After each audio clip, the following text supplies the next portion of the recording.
Okay. Okay, we'll start all over then. All right. So we're continuing our discussion on science to samadhi. We spent a few lectures talking about the quantum physics and theory of relativity and all that. The purpose of all this discussion was to make us realize that all the concepts that we had so far are breaking down, even with the help of science. The quantum physics has shown that when we divide all the matter into the particles, the atoms and molecules, and then ultimately coming down to the subatomic particles, the quantum physics has proved that subatomic particles are not particles at all. They are basically energy. At that level, the particles, even though they may be, our concept of particles are not really particles. Even the equation that Einstein put down, E equal to mc square, that does not mean that energy is converting into mass. All that is showing is the equation to tell you how much energy is there right now. Energy is the mass. Mass is the energy at that level. So, and yet we see the visible universe where there is a mass and all that, but in the very, very bottom line, quantum level, nothing is really same thing as we know. So that was the concept of using the science to make us realize that quantum physics has led us to shatter our concepts that we had, age-old concepts. But that we can say that, okay, maybe it was the quantum level, but at physical level, what difference does it make, whatever is happening? But even at the physical level, Einstein came and he shattered our basic notions of time, space.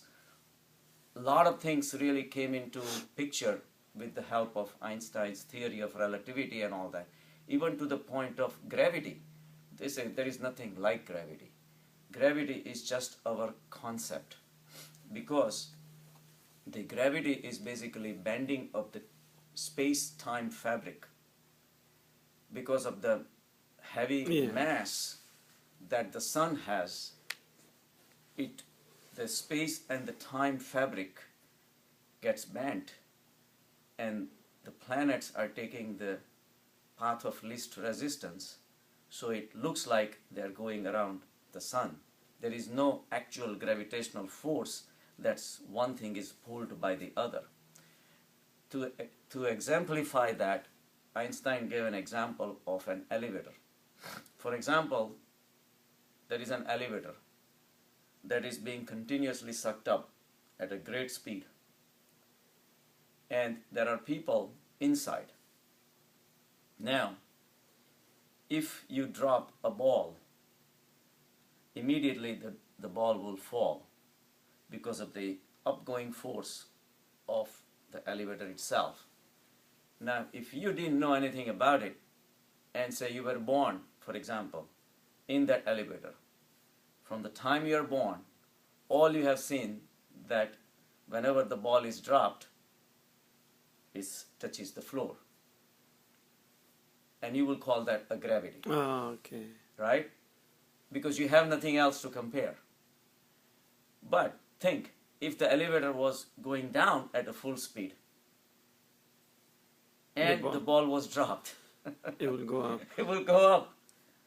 And from the time you are born, you will say that whatever you drop goes up. So there is some kind of upward force existing. Never thought of that. Never thought of that, right? So all these things are relative. So what I'm trying to say is that science has its own place, but even the science has come to a help of the spiritual masters. They have said that what you see is not what it is. There are a lot of things interacting, and what you don't see is really a reality, the energy. The energy that is present around is playing games on our minds and our psyche and twisting our senses to make us believe with what the consciousness wants us to believe. We also discussed the theory of relativity, where the speed of light stays constant no matter what. Theoretically, we discussed that if a train is going at the speed of 100 miles an hour and you are steady at one point, you can measure it and say, okay, the train went at 100 miles an hour speed. But what if you are going at 50 miles an hour and you're trying to measure the speed of the train? It will look 50 miles an hour. If you're going at 200 miles, you will think the train is going back at 100 miles an hour. Because all this is relative. Motion of any object is relative to your motion, or your steadiness, your motion, your mobility. So everything is relative. So motion is relative. But now they applied the same observation to the speed of light. The light has a speed of 186,000 miles an hour. And they did measure, say, okay, but what if we measure that speed while moving at, say, 100,000 miles an hour or 100,000 miles a second, for example? Then theoretically the light should be measured at going at 86,000 miles a second. But that's not true. Light is always 186,000 miles a second, no matter what your speed is. Now that puzzled the scientists for the longest time. He says, how come these laws of physics apply to all these bigger objects when they're moving, but how come it does not apply to the light? So they figured maybe electron has weightlessness or whatever may be the case, and all these theories were there until we realized the theory of relativity came into the picture, and the concept was challenged by Einstein, that what if the speed of light is constant, but your instruments of measurements are changing? Now, nobody had thought about that. We had such a strong belief in clocks and instruments, and measuring instruments, and all over universe that we see as a solid thing. We have a tremendous faith in it. He says, how can a clock get slower? After all, you time your watch tomorrow, and if I see at 4 o'clock, I'm going to see you at 4 o'clock. What's the big deal? How can it slow down? How can it become fast? But he proved it. It's not the case. When you travel at very fast, your measurement of the time changes compared to if you were at a slower pace. So we talked about it, the experiment where your friend goes on a spaceship and he's supposed to send you a signal every 15 minutes. So for him, 15 minutes is different, and then you get the signal because you are steady, your time slows down, so you getting at 30 minutes or 50 minutes or 100 minutes, like that. But yet he believes that that's 15 minutes. So the speed changes the instruments. So your measurements also changes when it comes to measuring the light. So looks like the consciousness has created this wonderful world only for you to believe in it. And yet the reality is something, it's all play of the energy. So we talked about all these things in the first lecture where it said that the life is nothing but energy. And everything we know about life is energy. It's a play of the energy. So it really doesn't matter. Our belief in the solidity should start weakening down. And every object that we come across, we have to start perceiving as a pool of energy, where the energy has condensed. It could be a human being or an object or a butterfly or non-moving objects. To that matter, everything is energy. Even the stones are energy. So we talked about that, and then we talked about that life is not just the energy, but it also has a way of presenting itself to our senses. So life, the energy can be manifest or unmanifest. So just the way life is visible when our senses can perceive, yet at the same time it can become invisible to our senses. And yet it does not disappear. It still stays as energy. So the two sides of the life exists, whether it's like two sides of a coin, whether it's manifest or unmanifest, but the energy is always there. Energy does not increase, energy does not decrease, it's always there. The people we see, they may not be apparent to us, we may not be able to see them, but they exist in their own form, in their own invisible form. So when you start looking at life in totality, you have a peace. But when you have a belief only in the manifest and not have a belief in unmanifest, you start chasing and choosing. You like something, when it disappears, you are unhappy. At the same time, when something is not visible, you get lost. What happens to you? You get very upset, anger, grief, disbelief, all these things come into the picture. You want to hold on to the objects. But the reality is that manifest and unmanifest are the two sides of existence. The existence is there whether we can perceive it or not. It's just like the two shores of an ocean. You cannot, one end of ocean cannot exist without the other. So our belief in manifest and unmanifest is produced by the yoga. And the belief in yoga and the spirituality makes you realize the totality of the existence. And that's how we start believing, and that's when the peace and starts coming into the picture. So just the way the sun is fading, eventually it's going to disappear, the new galaxies are being formed. So this continuous cycle of manifest and unmanifest has been going on for eons. And unless we understand all these things, we will not have that concept. At Advaita level, where the totality is conceived, then only all these things starts making sense. But people who are bhogi, people who want to enjoy life, their belief is only the manifest. Whatever is visible, whatever is manifest, that's all their belief is. But when they start to, then they start holding on to the things.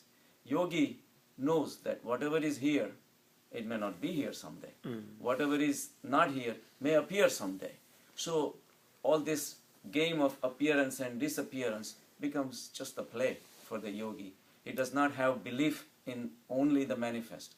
He knows the manifest and unmanifest are just the rules, are the cycles of birth and death, just the way the Chinese people say yin and yang, that balances the whole cosmic universe. Manifest has to have unmanifest. Otherwise, if that was not the case, people who are born will never die. They will be always around. People always die, and yet the new people are always being born. The cycle always has to go on. So our mind starts, the whole idea of going through all these sutras is to put our mind at ease. And then our mind stops running after objects and starts having, no grief when we lose something. We don't get overexcited when we gain something, because whatever we gain is also going to go through the same cycle of birth, growth, decay, and death. So all these steps we are taking is to make us realize that all these concepts that we had for centuries, we have to start breaking down. So at the same time, so our labeling of the events that is happening in front of us, we will stop calling good or bad, because good and bad is also belief in the existence, and bad is something that's going to give us discomfort and suffering. So instead of calling anything good or bad, we become an observer. As an event, we stop labeling everything as good or bad, because good is going to start the chase towards the good, or the chase or running away from the bad. So again, the next level of the talk we had was the discussion on manifest and unmanifest is a rule of whole universe and cosmic universe. So clinging to the life as we see life is our foolishness. And we talked about the 5 kleshas of Patanjali, that the reason we hang on to the life, we believe in it so much. If we believed in unmanifest also, our clinging will start weakening. And then we will go more towards the spirituality. So first was the life is energy.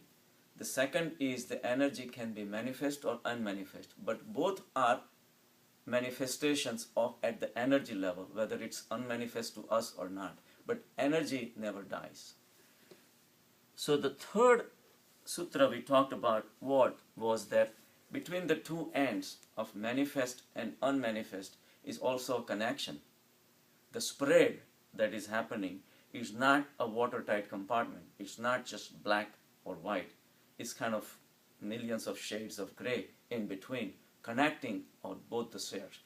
It's not just unmanifest, it's just going to become manifest, and manifest is going to become unmanifest overnight. And the connection between the two is sansara, where everything is a gradual.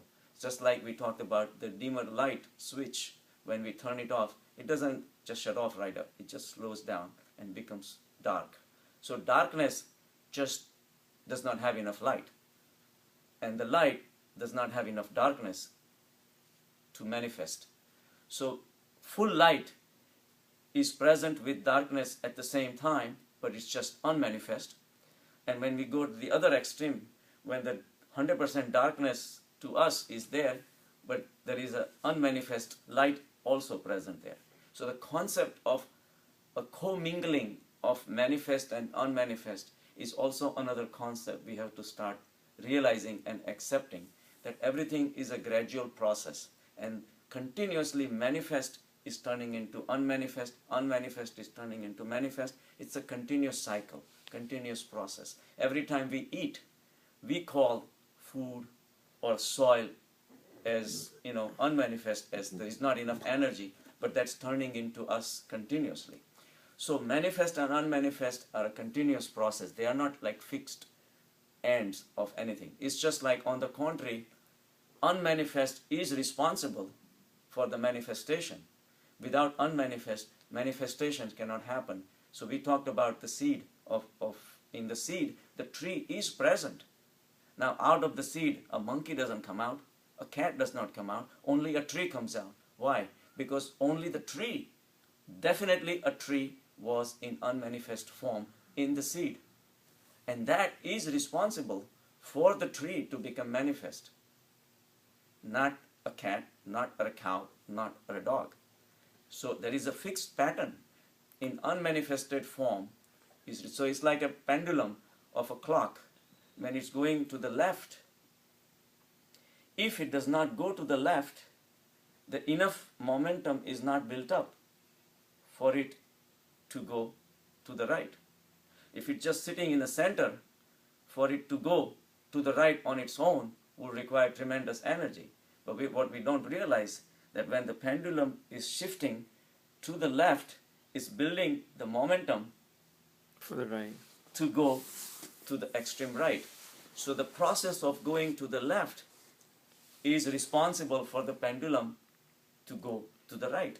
So the unmanifest is a building of the momentum to ultimately go to the manifest, and vice versa. The momentum of going to the right is building up such an extent that ultimately it will swing. If it did not build up enough momentum, it will go to a certain point and come back to the center. But the flow of life and sansar is continuously going back and forth. The manifest is a preparation to become unmanifest, and the unmanifest is a preparation to become manifest. So it's a continuous cycle. We have to realize that. And that change that is happening is Paramatma, is the play, is the dance of life that is continuously happening. Manifest and unmanifest are just the ways of life. If we accept this, and if we realize and understand these things, our mind comes at peace. And peace is God. That's how we proceed to the ultimate spiritual existence. So the difference between like a line between manifest and unmanifest, it should be instantaneous. It's not gradual. It is gradual. It should not be, because manifest it's only just a definition. From our point of view, it is sudden. Like a baby is born all of a sudden. Yeah, it's a definition. Like we define manifest because we can perceive it. I agree. So, but what I'm trying to say is, like a baby is born on a certain date. Before that baby was not manifested for us, all of a sudden the baby is born. Or a person dies, all of a sudden he disappears. He's not there anymore. Right. So from our sense perception, it's a sudden change. Right. Agreed. But if we start looking at the bigger picture, that life can be manifest and unmanifest, and that's why we're talking about this sutra, that the build-up to become manifest to us may be a sudden event, but the process of being manifest started long time ago. The moment you are born, your process of death is already started. Yeah. And that is the whole discussion about the spirituality. I mean, anybody can understand, yes, there is a sudden manifestation and sudden unmanifestation. But that's a very limited way of thinking. That's a very crude way of thinking at the material level. Because that's all we know. Right. And that's why we're talking about this thing, is that the preparation of, if a baby is born, he's carrying so many manifestations of the previous generations and the previous generations, and forget about previous generation. They found out, they did the human genomes. They found out that we share 16% of genomes with grapes. Grapes, out of all the things. Wild grapes share 16% of genomes between us and them. And chimpanzee is almost 99%. Right. That 1% difference makes us. Alright. Now, if for immediate person you might just say, oh, I'm getting genes from my parents. But that's not No, enough. but that's a different